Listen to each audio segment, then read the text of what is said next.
तो friends exam hall के YouTube channel में आप सभी का स्वागत है। सो फ्रेंड जितने विद्यार्थी क्लास 10th में ठीक है हैं और वो सभी 2024 में मैथ्स की तैयारी कर रहे हैं उन सभी विद्यार्थियों के लिए ये वीडियो काफ़ी इम्पोर्टेंट है। इस वीडियो हम लोग जितने भी क्वेश्चन बात करेंगे वो सभी क्वेश्चन जो है मोस्ट इम्पोर्टेंट क्वेश्चन जो है होंगे, ठीक है। और इस क्वेश्चन में हम लोग बात करने वाले हैं 2 मार्क्स टाइप क्वेश्चन, यानी कि 2 नंबर के जो क्वेश्चंस होते हैं उन सभी क्वेश्चनों को हम लोग हल करेंगे। देखेंगे क्वेश्चन किस तरीके का आता है और उससे हम लोग कैसे सॉल्व करेंगे। इसमें जो है आपका टोटल क्वेश्चन 6 क्वेश्चन होता है, ठीक है। यानी दो दो नंबर के आपके बोर्ड एग्जाम में छः छः क्वेश्चन आएंगे और टोटल नंबर कितना हो जाएगा 12 नंबर। यानी एक क्वेश्चन जो हो जाएगा वो कितने नंबर का हो जाएगा 2 नंबर का। टोटल क्वेश्चनों की संख्या 6 है, 6 दूना का हो जाएगा यहाँ पर 12, ठीक है। तो अभी के जो आपके क्वेश्चंस पूछ रहा है मैथमेटिक्स में, ठीक है, वो 4 टाइप का पूछ रहा है। Type 1, type 2, type 3 and type 4 हो जाएगा। टाइप 1 में क्या आपसे पूछता है? टाइप 1 में आपसे ऑब्जेक्टिव क्वेश्चन पूछता है जो कि 20 नंबर का होता है, 20 ऑब्जेक्टिव, ठीक है। आप सभी को पहले से पता होगा। टाइप 2 में क्या करता है? टाइप 2 में आपसे 2 नंबर का क्वेश्चन पूछता है जिसकी हम लोग यहाँ पर बात करने वाले हैं। टाइप 1 का क्वेश्चन जो है एमसीक्यू क्वेश्चन, इससे पहले मैंने एक वीडियो बनाया था, उसमें मैंने आपको बता दिया था, ठीक है। तो आप लोगों ने अगर वो वीडियो नहीं देखा है तो इस वीडियो को डिस्क्रिप्शन बॉक्स में लिंक दे दिया जाएगा, वहाँ से जाकर आप देख सकते हैं। टाइप 3 की अगर बात करें तो टाइप 3 में आपका 4 नंबर का क्वेश्चन होता है। एक क्वेश्चन होता है, 4 नंबर का क्वेश्चन होता है और टोटल क्वेश्चनों की संख्या 5 होता है, तो 5 चौके 20 आपका यहाँ से क्लियर हो जाएगा, ठीक है। और टाइप 4 की अगर बात करें तो इसमें आपका 6 नंबर का क्वेश्चन होता है। एक क्वेश्चन जो है 6 नंबर का होता है, टोटल क्वेश्चनों की संख्या होता है 3, तो 6 के यहाँ पर 18 हो जाएगा, ठीक है। तो फिलहाल अभी हम लोग बात करने वाले हैं, अभी हम लोग केवल बात करेंगे टाइप 2 पर, ठीक है, जो कि 2 नंबर का एमसीक्यू क्वेश्चन है, जो कि बहुत ही ज़्यादा महत्वपूर्ण है। हम क्या करेंगे, आप लोगों को सब टाइप वाइज क्वेश्चन बताएंगे जिससे बाहर आपका मैथमेटिक्स में एक भी नंबर बाहर नहीं जाने वाला है। तो चलिए इस वीडियो को बिना देरी करते हुए वीडियो को स्टार्ट करते हैं। तो यहाँ पर आप लोग देख सकते हैं ये आपका है पहला क्वेश्चन, और पहला क्वेश्चन बहुत ही ज़्यादा महत्वपूर्ण है। मैंने बताया कि हम लोग अभी बात करें केवल 2 नंबर के प्रश्नों पे, यानी 2 मार्क्स टाइप क्वेश्चन, ठीक है। तो क्वेश्चन में कह रहा है कि के किस मान के लिए समीकरण 2x² माइनस के ब्रैकेट में x-1 इक्वल टू 0 के मूल बराबर हूँ, ठीक है। तो ये हमारा क्वेश्चन कह रहा है, यानी हमसे के का मान यहाँ पर पूछा जा रहा है। तो सबसे पहले हम लोग लिखेंगे यहाँ पर सॉल्व या फिर हल, जो भी आप लिख लो, ठीक है। तो यहाँ पर हमने सॉल्व लिख लिया। अब देखिए समीकरण में जो दिया गया समीकरण को नोट करेंगे हम लोग। तो समीकरण हमारा क्या दिया गया है, 2 दिया गया है एक्स और स्क्वायर, माइनस में क्या दिया है यहाँ पर के, और ब्रैकेट में दिया गया है एक्स माइनस में 1 इक्वल टू में दिया गया है 0। ये आपका क्वेश्चन है, ठीक है। अब क्वेश्चन को थोड़ा सा हल करना पड़ेगा। तो यहाँ पर क्या होगा, यहाँ पर 2x² से तो कोई मतलब नहीं, इसको जो हम कहते हैं नोट करेंगे। माइनस के का गुणा इसमें करेंगे तो यहाँ पर हो जाएगा के और साथ में हो जाएगा एक्स, माइनस और माइनस हो जाएगा प्लस, के का गुणा एक में करेंगे तो यहाँ पर के हो जाएगा, इज इक्वल टू हो गया 0। इतना हो जाने के बाद अब यहाँ से हम क्या करते हैं, ए बी और सी का मान निकाल लेते हैं, ठीक है। तो देखिए किस तरीके से ए बी सी का मान निकाल लेंगे। तो सबसे पहले आपको पता होगा कि यहाँ से हम ए का मान अगर निकालेंगे तो ए का मान हमारा निकल जाएगा यहाँ पर 2, और बी का मान निकालेंगे तो बी का मान हो जाएगा माइनस में के हो जाएगा, और सी का मान हमारा हो जाएगा के हो जाएगा। तो ए बी सी का मान हमारा निकल गया है, ठीक है। इतना हो जाने के बाद अब आप सभी को पता होगा, एक फार्मूला आप लोगों ने पढ़ा होगा, विविक्तिकर का डी बराबर फार्मूला होता है बी स्क्वायर माइनस में होता है 4ac, ये आपका फार्मूला होता है। लास्ट में अगर सवाल को देखेंगे ध्यान से तो यहाँ पर कह रहा है के मूल बराबर होंगे, ठीक है। तो जब भी कहेगा के मूल बराबर हैं या फिर समान है, तो उस कंडीशन पे क्या करते हैं, डी का मान हम लेते हैं 0 लेते हैं। कब लेते हैं, जब मूल बराबर कहेगा या फिर समान कहेगा, ठीक है। तो डी के स्थान पे तो हम 0 रख देंगे बराबर। यहाँ पर बी का मान कितना दिया गया है, तो माइनस में यहाँ पर के है, तो माइनस में यहाँ पर के का क्या कर देंगे, स्क्वायर कर देंगे। माइनस में है 4, इंटू में है ए का मान है 2, इंटू में सी का मान कितना है, तो के है। यहाँ पर क्या करेंगे 0 इक्वल टू के का यहाँ पर वर्क करेंगे तो यहाँ पर हो जाएगा के स्क्वायर माइनस 4 का दूना कितना हो जाएगा, तो 4 दूना हो जाएगा 8, और साथ में हो जाएगा के हो जाएगा। अगले स्टेप पे यहाँ पे 0 लिखेंगे। दोनों में अगर कॉमन की बात करें तो दोनों में के है, यहाँ पर के माइनस में 8 हो जाएगा। अब ये वाला के जो है इस 0 के नीचे चला जाएगा तो पूरा पूरा यहाँ पर 0 हो जाएगा। तो कहने का मतलब हो जाएगा 0 बराबर के माइनस में हो जाएगा 8, और के की जब वैल्यू आप निकालने जाओगे तो के का मान जो है आपका 8 यहाँ से निकल जाएगा, जो कि हो गया आपके क्वेश्चन का करेक्ट आंसर। आई होप आप सभी को ये क्वेश्चन काफ़ी बढ़िया तरीके से समझ में आ गया होगा। तो चलिए समझते हैं क्वेश्चन नंबर दूसरे को। तो यहाँ पर देख सकते हैं ये आपका है क्वेश्चन नंबर दूसरा। क्वेश्चन नंबर दूसरा भी काफ़ी ज़्यादा महत्वपूर्ण है आपके बोर्ड एग्जाम के पॉइंट ऑफ व्यू से, ठीक है। क्वेश्चन में क्या बोल रहा है कि यदि समीकरण 2x² plus 2x minus 3k² equal to 0 का एक मूल -3 है तो k का मान होगा, ये आपसे क्वेश्चन में बोला है। तो चलिए सबसे पहले हम लोग इस क्वेश्चन में लिखते हैं सॉल्व, उसके बाद क्वेश्चन को कॉल करते हैं सॉल्व, ठीक है। तो ये हमने लिख लिया है सॉल्व। सॉल्व लिखने के बाद अब जो हमारा समीकरण है उसको लिखेंगे। तो समीकरण में देखिए क्या है, 2x, ठीक है, स्क्वायर प्लस में यहाँ पर है 2x माइनस में हो जाएगा 3k² इक्वल टू में 0, ये हमारा हो गया। अब ये जो आप यहाँ पर देखेंगे तो यहाँ पर कह रहा है एक मूल -3 है, तो ये क्या चीज़ है, ठीक है। तो यहाँ पर जो बोल रहा है एक मूल, ये आपका दिया गया है एक्स का मान, ठीक है। मतलब एक्स का मान आपको पहले से दे दिया गया है। अगर आपको पता होगा एक्स का मान पता चल गया तो के का मान तो बहुत आसान तरीके से निकाल सकते हैं, ठीक है। तो यहाँ पर 2 है तो 2 को कुछ नहीं करना है, यहाँ पर एक्स है, एक्स का मान कितना रखना है, तो -3 रखना है और यहाँ पर लगा देंगे स्क्वायर, क्योंकि यहाँ पर एक्स का स्क्वायर है, ठीक। प्लस में यहाँ पर 2 है, 2 लिखिए, इंटू एक्स का मान -3, माइनस में यहाँ पर हो जाएगा 3k² इक्वल टू में 0 हो जाएगा, ठीक है। अगले स्टेप पे क्या करेंगे, यहाँ पर 2 को ज्यों का त्यों लिखेंगे, 3 का वर्ग करेंगे तो 3 3 का 9, माइनस ये प्लस में कन्वर्ट हो जाएगा, प्लस माइनस माइनस हो जाएगा, यहाँ पर 3 दूना हो जाएगा 6, माइनस में यहाँ पर हो जाएगा 3k² इज इक्वल टू 0 हो जाएगा। इतना हो जाने के बाद 9 दूना हो जाता है यहाँ पर 18, माइनस में यहाँ पर 6 हो जाएगा, माइनस में यहाँ पर हो जाएगा 3k² इक्वल टू में 0 हो जाएगा। अगले स्टेप पे क्या करेंगे, आप घटा लो 18 में से 6 को घटा लो तो आपका बचेगा यहाँ पर 12, ठीक है, और माइनस में हो जाएगा 3, ठीक है, माइनस में हो जाएगा 3k² इक्वल टू में हो जाएगा 0। अब क्या करते हैं, ये 3k जो स्क्वायर है ये माइनस में इसको पंचांतर कर देंगे तो यहाँ पर आपका बचेगा केवल 12 बचेगा। ये जो माइनस में 3k² है ये बदल जाएगा आपका प्लस में 3k²। 3 से काटेंगे आप तो 3 से 4 बार में कट जाएगा, यानी 4 बराबर में यहाँ पर हो जाएगा आपका k² हो जाएगा। अब इसका स्क्वायर हटाएंगे, मान लीजिए के को हम पहले लिख देते हैं, इसका स्क्वायर हटाएंगे तो ये जो संख्या 4 है इसमें रूट लग जाएगा। तो फिर अगले स्टेप पे के बराबर प्लस माइनस ये कितने का वर्ग है, तो ये 2 का वर्ग है, आप सभी को पता होगा। तो ये हो जाएगा आपके क्वेश्चन का करेक्ट आंसर। आई होप आप सभी को ये भी क्वेश्चन काफ़ी बढ़िया तरीके से समझ में आ गया होगा। तो चलिए समझते हैं क्वेश्चन नंबर 3 को। तो यहाँ पर आप लोग देख सकते हैं भाई, ये आपका है क्वेश्चन नंबर तीसरा। क्वेश्चन नंबर तीसरा काफ़ी ज़्यादा महत्वपूर्ण है भाई।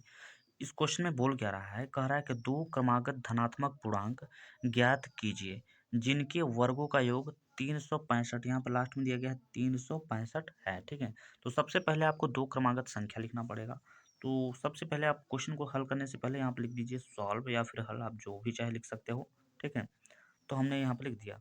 तो उसके बाद अब आप क्या करेंगे, यहाँ पर कह रहा है दो क्रमागत संख्या, तो आपको लिखना पड़ेगा माना, ठीक है, माना दो क्रमागत दो क्रमागत संख्या, ठीक है। माना दो क्रमागत संख्या, पहली संख्या को मान लीजिए आप x और दूसरी संख्या क्रमशः है तो x+1 हो गया। ये हमारी दोनों संख्या हमने यहाँ पर अच्छी तरीके से मान लिया है। अब यहाँ पर कह रहा है जिनके वर्गों का योगफल क्या है, 365 है, मतलब इन संख्या का ही वर्ग का, ठीक है। ठीक है, तो हमने यहाँ पर दो क्रमागत संख्या मान लिया। अब यहाँ पर क्वेश्चन में कह रहा है जिनके वर्गों का योगफल क्या है, 365 है। तो सबसे पहली संख्या हमने माना है x, तो यहाँ पर x का यहाँ पर क्या कर देंगे, तो स्क्वायर कर देंगे। अब यहाँ पर योगफल की बात बोला इन्होंने, योग योग मतलब होता है जोड़। तो पहली संख्या तो ये हो गया, दूसरी संख्या क्या है, x+1 थी।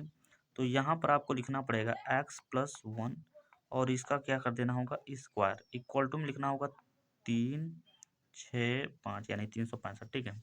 इतना हो जाने के बाद अब क्या करना होगा, इसको तो ज्यों का त्यों लिखना होगा, जो x² है तो x² प्लस ये तोड़ना होगा a प्लस बी के होल स्क्वायर को, तो यहाँ पर हो जाएगा आपका a² यानी x का स्क्वायर हो जाएगा, प्लस b² यानी b के स्थान पे एक दिया है तो एक का वर्ग एक ही होता है, प्लस में होता है 2ab, ठीक है।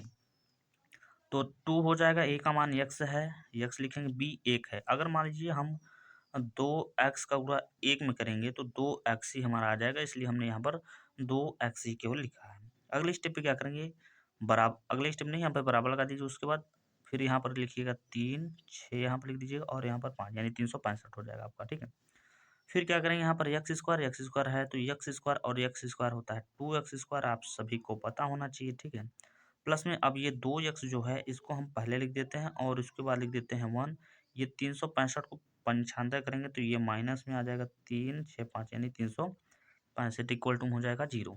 इतना हो जाने के बाद यहाँ पर 2x² को ज्यों कहते हो और 2x को ज्यों कहते हो, ठीक है।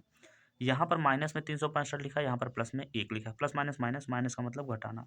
365 में से आपको एक घटा देना होगा, यहाँ पर 364 बचेगा माइनस में, क्योंकि 365 जो है बड़ा, इसके आगे माइनस है तो माइनस लगाना पड़ेगा आपको। अब यहाँ पे ध्यान से देखा जाए तो इन दोनों में सब में 2 कॉमन दिखाई दे रहा है, तो 2 यहाँ से बाहर निकाल लेते हैं हम। तो यहाँ पर जब 2 निकालेंगे बाहर तो x² और यहाँ पर बचेगा x। इसको काटेंगे, 2 एक कम 2 हो जाएगा, 2 8 16 हो जाएगा, यहाँ पर 2 दूना 4 इक्वल टू हो जाएगा 0 हो जाएगा। अगले स्टेप ये 2 जो है ये चला जाएगा 0 के नीचे, और 0 के नीचे चला गया तो साफ साफ पूरा पूरा 0 हो जाएगा। तो यहाँ पर आपका बचेगा फिर क्या बचेगा, x² और प्लस में x माइनस में 1, 8 और 2 यानी 182 इक्वल टू हो जाएगा 0। इतना बच जाएगा। अब क्या करना होगा, ये आपका सिंपल एक गुणनखंड हो गया। आई होप आप सबको गुणनखंड आता होगा, ठीक है। तो गुणनखंड बहुत ही सिंपल तरीके से हम लोग यहाँ पर हल करने वाले हैं। तो यहाँ पर हो जाएगा x² प्लस, अब आपको कोई ऐसा दो संख्या लेना होगा जो कि पहाड़ा पढ़ने पर आए 182 और जोड़ने घटाने पर इतना। मैं एक संख्या ले लेता हूँ, जैसे कि यहाँ पर 14 और 13 को ले लेते हैं हम। तो 14 13 का गैप मतलब घटाने पर कितना, एक ही आएगा। और 14 का 3 में गुणा करेंगे तो 14 त्रिक 42 होता है, हासिल लगा यहाँ पर 4 हो जाएगा। 14 का 14 और 4 हो जाएगा कितना, 18। यानी हम संख्या ले सकते हैं 14 13, ये 14 और 13 को ले सकते हैं, ठीक है। अगर आपको ऐसा लेना, ये देखिए हमने डायरेक्टली लिया है तो आप कंफ्यूज हो सकते हैं कि ये आप डायरेक्ट कैसे लिए हैं। तो इसका सबसे पहले आप निकाल लीजिएगा फैक्टर, फैक्टर से आपका बहुत ही आसान हो जाएगा, ठीक है। तो यहाँ पर हम लिखेंगे पहली संख्या यानी 14, साथ में एक्स भी जोड़ेंगे क्योंकि बीच वाला एक्स है तो इसके भी साथ एक्स जोड़ देंगे। अब यहाँ पर लगाएंगे माइनस, क्योंकि हम 14 में से 13 घटाएंगे तभी हमारा एक आएगा। तो यहाँ पर माइनस में हम लिखेंगे यहाँ पर 13x और माइनस में जो 182 लिखा हुआ है इसको तो हम लोग ज्यों का त्यों करेंगे, इक्वल टू हो जाएगा 0, ठीक है। अब इन दोनों में अगर कॉमन की बात करेंगे तो यहाँ पर जो कॉमन है वो x है, तो x प्लस में यहाँ पर 14 बचेगा यहाँ पर एक कोष्टक में, ठीक है। उसके बाद माइनस, इन दोनों में कॉमन कितना है, तो इन दोनों में जो है 13 कॉमन है, तो 13 को निकाल लीजिए बाहर। तो यहाँ पर बचेगा क्या, x बचेगा, माइनस माइनस प्लस हो जाएगा और ये 13 से 14 बार में कट जाएगा, इक्वल टू हो जाएगा 0 हो जाएगा। इतना हो जाने के बाद, ठीक है, इतना हो जाने के बाद अब देखिए यहाँ पर जगह थोड़ा सा, यहाँ पर इसको सॉल्व करने की कोशिश करते हैं इसके साइड में ही, ठीक है। थोड़ा सा यहाँ पर समझिएगा आप लोग, यहाँ पर एक लाइन खींच देते हैं, इससे अलग होगा। अब देखिए यहाँ पर हमारा जो ये वाला कोष्टक और ये वाला कोष्टक दोनों सेम हो चुका है, तो हम क्या कर सकते हैं, इसको एक बार लिखेंगे, यानी x और प्लस में जो 14 है उसको एक कोष्टक में, दूसरे कोष्टक में x और ये जो -13 जो बाहर है उसको लिखेंगे, ठीक है। x माइनस में यहाँ पर जो 13 है इसको लिखेंगे, इक्वल टू हो जाएगा यहाँ पर कितना हो जाएगा, 0 हो जाएगा। अब क्या करते हैं, यहाँ पर x प्लस में 14 लेते हैं और इसके साथ में लेते हैं 0। तो x का मान यहाँ से हमारा जो निकलेगा वो हो जाएगा -14, ठीक है। और अब क्या करते हैं, ये तो x का एक मान रहा, दूसरा मान निकालेंगे यहाँ पर। तो यहाँ पर हो जाएगा x माइनस में 13 इक्वल टू हो जाएगा 0, ठीक है। अब x बराबर, ये 13 को 95 करेंगे तो ये 13 जो हो जाएगा वो प्लस में हो जाएगा। माइनस वाला आंसर नहीं लिया जाता है, प्लस वाला ही लिया जाता है। कहने का मतलब जो हमारा जो क्रमागत संख्या था हमने क्या माना था, पहली संख्या को x माना था और दूसरी संख्या x और प्लस में 1 माना था, ठीक है। तो x का मान तो हमारा निकल गया है, एक ठो निकल गया है 13, कामा लगा दीजिए, यहाँ पर हो जाएगा आपका 13 और प्लस में 1। तो कहने का मतलब पहली संख्या 13 होगी, दूसरी संख्या 13 प्लस 1 मतलब 14 हो जाएगा। तो यही दो हमारी संख्या है, आप आराम से इसको हिंदी में लिख दीजिएगा, पहली संख्या जो होगी 13 होगी, दूसरी संख्या हमारी 14 होगी, ठीक है। आई होप आप सभी को ये क्वेश्चन काफ़ी बढ़िया लगा होगा, आप लोगों ने अच्छे से समझा होगा। तो चलिए समझते हैं क्वेश्चन नंबर 4 को, ठीक है। तो यहाँ पर आप लोग देख सकते हैं ये आपका है क्वेश्चन नंबर चौथा, ठीक है। ये है क्वेश्चन नंबर चौथा। क्वेश्चन नंबर चौथा भी महत्वपूर्ण क्वेश्चन है भाई, आप लोगों ने जरूर ये चैप्टर पढ़ा होगा, लेकिन इस तरीके का अगर क्वेश्चन आप लोगों ने नहीं पढ़ा है तो दिक्कत हो सकता है, ठीक है। यहाँ पर कह रहा है कि बिंदुओं a कामा बी और -a कामा -b के बीच की दूरी ज्ञात कीजिए।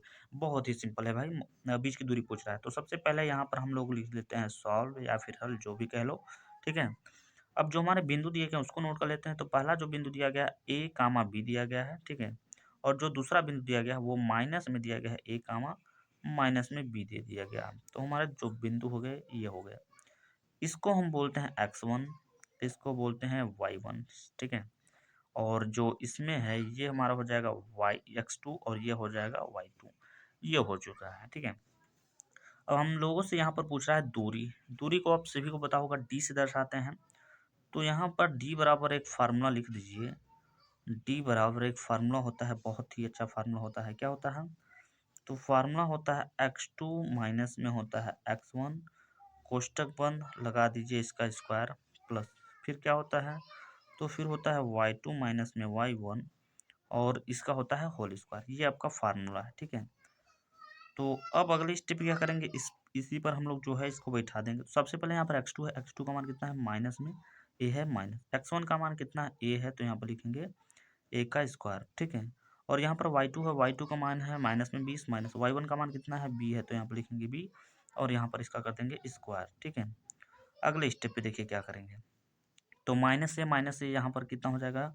माइनस में 2a का होल स्क्वायर, प्लस में यहाँ पर हो जाएगा माइनस बी कितना हो जाएगा? तो माइनस में हो जाएगा 2 और साथ में हो जाएगा बी और हो जाएगा इसका स्क्वायर हो जाएगा, ठीक है। इतना हो जाने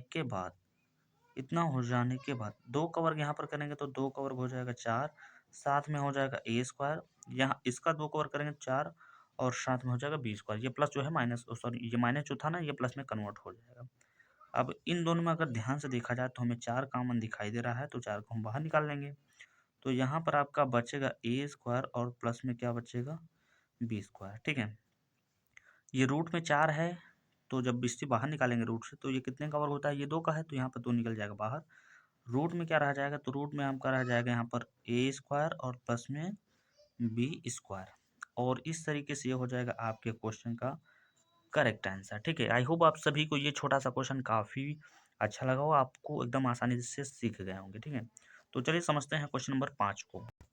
यहाँ पर देख सकते हैं आपका ये है क्वेश्चन नंबर 5वां। क्वेश्चन नंबर 5वां काफ़ी छोटा है, सरल है, आसान है, लेकिन बहुत ही महत्वपूर्ण है। क्वेश्चन नंबर 5वां में क्या बोला है? यदि समीकरण के एक्स ब्रैकेट में x माइनस 2 प्लस में 6 यानी 6 इक्वल टू में 0 के मूल बराबर हो तो k का मान ज्ञात कीजिए।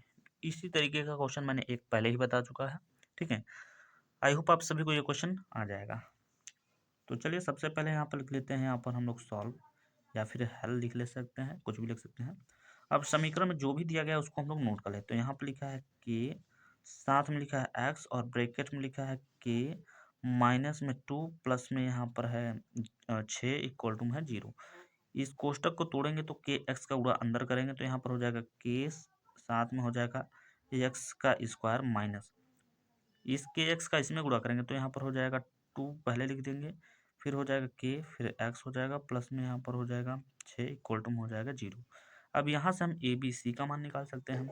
तो ए का मान निकालेंगे तो ए का मान यहाँ पर हमारा निकलेगा के निकलेगा, बी का मान निकलेगा कितना निकलेगा? तो माइनस में निकलेगा 2 और के निकलेगा, और सी का मान कितना निकलेगा? तो 6 निकल जाएगा यहाँ पर, ठीक है। ये रहा ए बी सी का मान। अब यहाँ पर आपको कौन सा फार्मूला लगाना पड़ेगा? व्यक्तिगत का फार्मूला, जो कि होता है डी बराबर, ठीक है, डी बराबर बी स्क्वायर माइनस में 4ac। बहुत सिंपल सा फार्मूला है। हमने यहाँ पर मूल बराबर बोला था, या फिर मूल बराबर हो या फिर मूल समान हो, एक ही मतलब होता है। उस कंडीशन पे हम डी का मान जो है 0 रखते हैं। आई होप आप सभी को अभी याद आ गया होगा, ठीक है। तो डी के स्थान पे तो हम 0 रख देंगे। कैसे पता चला भाई? क्योंकि यहाँ पर साफ साफ बोल रहा है मूल बराबर होंगे, ठीक है। अगर आप लोगों ने प्रश्नावली 7 पढ़ा होगा तो आप सब जानते होंगे। तो बी का मान कितना है? तो माइनस में 2 है और साथ में के है, तो इसका हो जाएगा यहाँ पर स्क्वायर माइनस में 4 इंटू ए का मान है के, इंटू सी का मान कितना है? तो 6 है, ठीक है।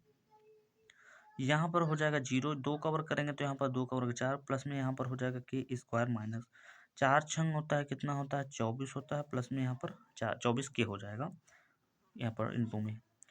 तो 0 इक्वल टू इन दोनों में कॉमन अगर लिया जाएगा तो यहाँ पर 4 भी कॉमन है और के भी कॉमन है, तो यहाँ पर एक ठो के बचेगा और माइनस 4 से काटेंगे तो 4 से ये 6 बार में कट जाएगा, ठीक है। अब ये 4 के जो है 0 के नीचे जाएगा और 0 के नीचे गया तो पूरा पूरा यहाँ पर 0 हो जाएगा। तो यहाँ पर आपका बचेगा क्या? के माइनस में 6 बचेगा। अब के का मान्य निकालने जाएंगे तो के पंचांतर करेंगे तो माइनस जो है ये प्लस में हो जाएगा, और इस तरीके से ये हो जाएगा आपके क्वेश्चन का करेक्ट आंसर। ठीक है, आई होप आप सभी को ये भी क्वेश्चन काफ़ी सरल तरीके से यहाँ पर समझ में आ गया होगा अच्छी तरीके से। ठीक है, तो चलिए समझते हैं इस वीडियो का लास्ट क्वेश्चन यानी क्वेश्चन नंबर 6। ठीक है, तो यहाँ पर आप लोग देख सकते हैं ये है आपका क्वेश्चन नंबर 6वां, जो कि लास्ट क्वेश्चन है, मैंने बता दिया है। ठीक है, लेकिन भाई ये बहुत ही महत्वपूर्ण है, आपको एक दो क्वेश्चन, एक तो समझ लीजिए ऐसा क्वेश्चन आपको देखने को मिलेगा। इस क्वेश्चन को आपको देखकर ही लग रहा होगा ये किस प्रश्नावली का है। ठीक है, ये किस प्रश्नावली का क्वेश्चन है। ये क्वेश्चन जो है प्रश्नावली 8 का है। आई होप आप सभी ने प्रश्नावली 8 को पढ़ा होगा। ठीक है, जो अंश वाले मान है। तो यहाँ पर सबसे पहले कह रहा है कि यहाँ पर 2 है, तो भाई 2 को तो हम 2 ही लिखेंगे, फिर इनटू यहाँ पर tan 45 अंश है। आप सभी को पता होगा tan 45 अंश का मान कितना होता है, 1 होता है, तो 1 स्क्वायर लिख देंगे। प्लस यहाँ पर फिर क्या लिखा है, काश 30 अंश। तो काश के 30 अंश का जो वैल्यू होता है वो रूट में 3 अपान में होता है 2, और इसका हो जाएगा होल स्क्वायर। माइनस माइनस में साइन 60 है, तो साइन 60 अंश का भी मान होता है 1, रूट में 1, रूट में 3, बाई में होता है कितना, 2 होता है, और इसका लगा देंगे स्क्वायर लगा देंगे। ठीक है, अब देखिए यहाँ पर 2 है, तो 2 को भाई 2 ही लिख दीजिए। क्या करेंगे, 2 को 2 ही लिखना पड़ेगा, और 1 कवर करेंगे तो 1 हो जाएगा, प्लस रूट में 3 कवर केवल 3 हो जाएगा, 2 कवर को यहाँ पर हो जाएगा 4, यहाँ पर माइनस रूट में 3 का वर्ग केवल 3, और 2 का वर्ग हो जाएगा यहाँ पर साफ साफ 4 हो जाएगा। अगले स्टेप पे क्या करेंगे, 2 एक कम 2 हो जाएगा, यहाँ पर आप देख सकते हैं 2 एक कम 2, प्लस और यहाँ पर 3/4 को भी जो कहते हैं लिखिए, माइनस में 3/4। अब देखिए 3/4 ये प्लस में है, ये माइनस में, ये साफ साफ कट जा रहा है यहाँ पर। तो यहाँ पर आपका क्या बचा, केवल 2 बचा, और इस तरीके से हो गया, ये हो जाएगा आपके क्वेश्चन का करेक्ट आंसर। तो इस वीडियो में हम लोगों ने 6 क्वेश्चन पढ़े हैं, जो कि काफ़ी ज़्यादा महत्वपूर्ण क्वेश्चन है आपके बोर्ड एग्जाम के पॉइंट ऑफ व्यू से। ठीक है, और ये आपके टाइप 2 का क्वेश्चन था। बाकी के टाइप हम शाम को या फिर कल जो है उस वीडियो को यहाँ पर बना के अपलोड यहाँ पर आपको कर दिया जाएगा। 2 टाइप और बचे हैं, आप लोगों ने अगर इसे अच्छे तरीके से पढ़ लिया है तो आपका जो मैथमेटिक्स का जो दिक्कत है वो एकदम बिल्कुल सॉल्व हो जाएगा, और आपके बोर्ड एग्जाम में काफ़ी अच्छा नंबर आ जाएगा। तो फिलहाल इस वीडियो में बस इतना ही, मिलते हैं किसी नेक्स्ट वीडियो में, तब तक के लिए जय हिंद, जय भारत।